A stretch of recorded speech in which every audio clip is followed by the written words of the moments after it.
welcome. I'm the one and only West Coast King, and welcome back to Orlando City Career, where we only have maybe one, maybe two episodes left before we hit the transfer window in the summer. It's going to be a massive transfer window for us, and the biggest reason is I honestly just don't know what's going to happen. I don't know what we're doing, and that's kind of realistic for an MLS team. You can't really be proactive and say these are the players we want and go out and get them and fit them into your team. You kind of have to react to what the bigger teams maybe in Europe are going to do and see what they want out of your team. And if they come in and offer big money for one of my players, I have to consider selling them. As an MLS team, it would make sense to do that. And for those players with lots of potential and are still very young, it would make sense for them to go to Europe. So we have a couple of those types of players on this roster. Jesse Gonzalez is definitely one of them. I'm training a goalkeeper to take his place. He is most likely going to be sold. The other one is Kellen Acosta. And I saw a comment saying that I should sell Kellen Acosta. And at first I was like, what? Sell Kellen Acosta? But the explanation that was given made a lot of sense. And it was, young player, lots of potential. He's going to attract attention from European teams. I should sell him. And again, it makes sense. So if I get an offer for Kellen Acosta, have to consider selling him as well. So I'm just trying to be as prepared as possible with this shortlist now. I've added lots of names to it. Some of them are possible designated players for pre-contract, such as Bradley and Hamsik and Cortado. Some of them are younger players that don't have a lot of potential, but are still very, very good, such as Emerson Hyndman or Danilo Acosta. So I'm just trying to cover everything as best I can heading into this transfer window. So before we hit the transfer window, we do have 6 games remaining.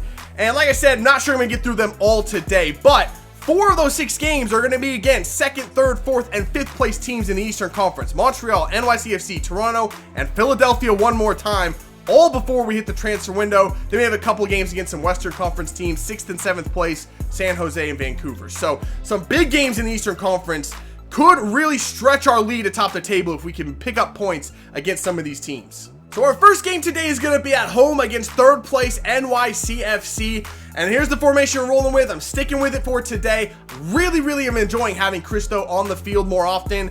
We're going to be playing with the center attacking mid in this one because Kaká is fit and ready to play, so he'll be in there. Everybody else, first choice starting 11. Let's try to get 3 points at home.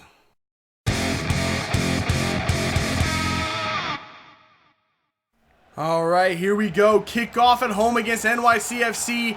And this lineup that they're using today is a little bit more of a normal NYCFC lineup. Last time we played them, I knew like none of their players. This time, I know quite a few of them. Uh-oh. NYCFC on the counterattack. Where am I going? Where am I going? Please, somebody get back. Oh my gosh, I've missed this guy twice. What was that defense? I almost never get hit on the counterattack. I am very good at stopping counterattacks. I blew that one straight out my ass. I missed this dude 3 or 4 times. I ran by him. Oh my god, that was embarrassing. Okay, my bad, y'all, my bad. We got work to do. We'll get back in this thing. There you go, Molino gets by a man. Molino with a great turn up the field. Molino get by another one. He does. Here we go, Kevin Molino. There it is, back post for Kyle Larin. It's a great cross in. Larin off the side netting. It was a tough finish for him, but it was on his left foot. I would have expected him to maybe get that on target. I don't know. That was a tough finish, but a good play. Oh, man. Oh, Mixed Discrew just got by me. Oh, no. Jesus, Mixed Discrew almost put him up 2-0. I'm not a huge fan of the center attacking mid with this formation. It just leaves us way too exposed at the back. And Kellen Acosta, see him, he got the yellow card there. He just has too much to do. There's just too much space in this formation. Here we go, ball through, up the wing, Pulisic. Pulisic can cut it in. He does a great job of getting by one man. Pulisic, hold it up. Still going. Play the ball in. It's going to be Breck Shea. Shea's brought down. How is that not a foul? That was a great play. Come on, man. We deserve something from this. We're playing excellent right now. That's going to be the end of the first half. We were very good in there. They had a couple of opportunities, just defensive lapses on our part. We can't let that happen, but for the most part, we were the better team. We let up that early goal. All right, we have a corner opportunity here. Let's try to bring people in motion. And I see the man I'm looking for all the way back post. There he is. I just brought him in. No Chirino, long shot. Johansson, really, dude? How did he stop? That was a perfect shot. All right, we have another corner. I don't know where Nocerino is. Let's take this short and see if we can't spring. Okay, there he is. He's not up there. Oh, he is up there. Nocerino, another shot. Nocerino. Johansson is just a dick. How is he saving every shot like that? Oh, come on, man. He's just dribbling through me like I'm not... How in the fuck did he just do that? That was insane. Like, what is that dribbling? I don't even care. Just skip it. We're going to lose this game.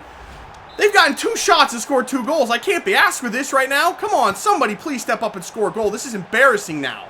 There we go. They gave us the ball. Can we get something from this? Come on, Cristo. Why was that pass? Where is that pass going? I honestly have no idea, but that just killed the entire counterattack. Cristo still on it. Cristo in there. He passed it to no one. That's the final whistle. A 2-0 loss. I don't even know what to think about that game. Like, they had 2 shots and scored 2 goals. Okay, fair enough. I honestly don't know what happened to our team. Like, we couldn't get any shots. We had no shots in that game.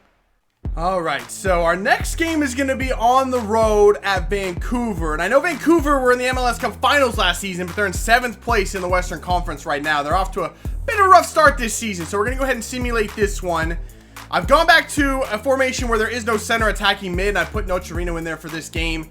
Hopefully we can get the point on the road. We do. Alright, Cristo gets us the goal. A 1-1 draw. No injuries. I'll take it. Well, we didn't suffer an injury in that last game, but immediately following the game, I got an email telling me that Cameron Carter-Vickers has suffered a training injury.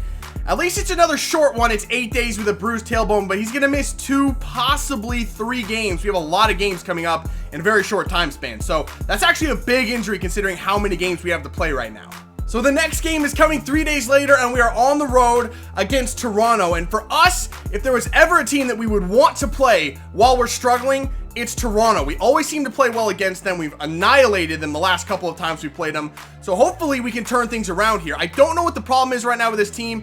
Maybe it's the formation. Maybe it's just not as good as I had hoped it would be. Maybe this just doesn't work for this team. But hopefully we can turn things around, score a couple of goals, and get all 3 points against Toronto.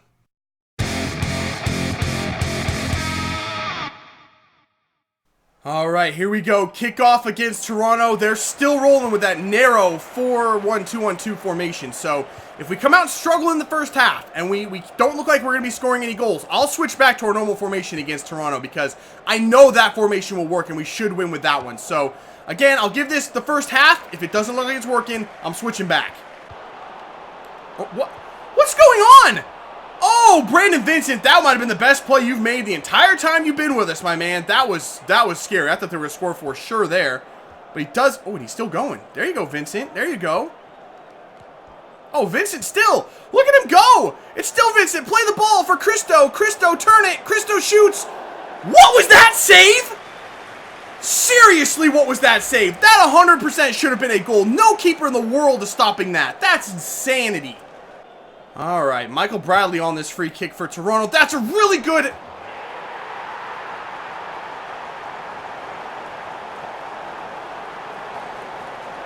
That was a perfect ball.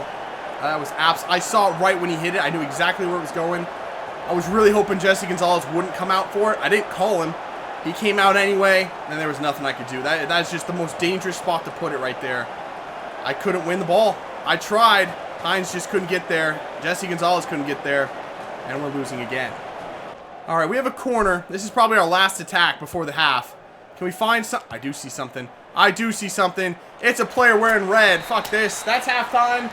I don't know why that ball didn't go to Nocerino. That's half the problem. For some reason, I can't pass to the right player, but I'm done with the formation. It's shit. We're losing again. I'm done with it. You got to call it like it is. We can't play in this formation. It just doesn't work. All right, so here we go. Let's change everything back. Our default formation, Cristo's going to drop into the center attacking mid. Actually, we have all the players on that we need to make this formation work. I'm actually not going to make any substitutions right now. We're just going to go back to our normal formation. Hopefully that turns this thing around. Here we go. This is nice. And another one inside. Nocerino, he's got a long shot lined up off the crossbar. Cristo gets reamed in the middle of the box. No foul called. That was the closest we've come so far today. That was a great play. All right, Toronto have a free kick right now. I don't know what's going to happen. It's Giovinco on it.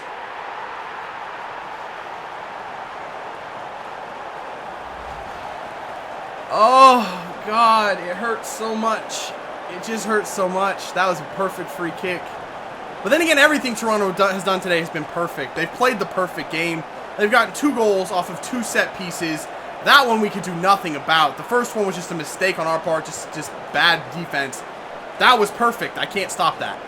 Well, I didn't even get to do anything with those subs because I brought them in right before he took the free kick. So, yeah, I don't think the subs are going to matter at this point now. Oh, maybe. Unless Odegaard gets by someone. Oh, he still got the ball. Odegaard still have the shot. Odegaard scores. Odegaard comes in and just scores. That's it. Whatever money we have left in this transfer window, I want to see if we can get Odegaard. He's just freaking amazing. I don't care if it's unrealistic. I don't care if it makes no freaking sense for him to come to Orlando in the MLS. He's a boss. He just gets it done. And for right now, he's the only one getting it done. All right, Pulisic, let's keep going up this wing. This seems to be the way to attack. Vincent forward. Vincent. Hold it up. Wait for Pulisic to run. And give it to Odegaard. That's not what I wanted, but that's okay. Odegaard. Oh, Odegaard. No way. Is Odegaard going to do it again? Odegaard. He's going to do it again. Odegaard's still on it. Martin Odegaard. What is this guy? He can't lose the ball. He got tackled 3 or 4 times in that play, I think, and he just doesn't lose the ball. He's got us 2 goals in the final 10 minutes, and we're equal in Toronto. It's all the... How? Look how good he is. He just dribbles through everything. Took the shot, got blocked, doesn't care, stays on it, and this time puts it in with his left foot. He scored a left-footed and a right-footed goal in this game. He's the only one. He's the chosen one. There is the final whistle. A 2-2 draw against Toronto, and as frustrating and as pissed off of as I am right now, I come out of here with a smile on my face because that man's a freak of nature. At the very least, we have him for at least a month or 2 more, and I'm absolutely loving him. And that has got to be like the worst case scenario for Toronto right there. I mean, they could have lost the game. It was very unlikely that they would have. It would have taken a miracle, but they dominated that game. They absolutely slaughtered us, and they still couldn't beat us. That's just got to be so demoralizing. So here it is. It's happened. Kevin Molino wants a new contract. You knew it was going to happen eventually, but yeah, now it's happened now. And we still have a little while before the transfer window. But the big question is he worth it? Is it really worth keeping a guy at $45,000 per week in wages that has no more potential? He's not going to go past 74, maybe 75. Is he worth that money to an MLS team?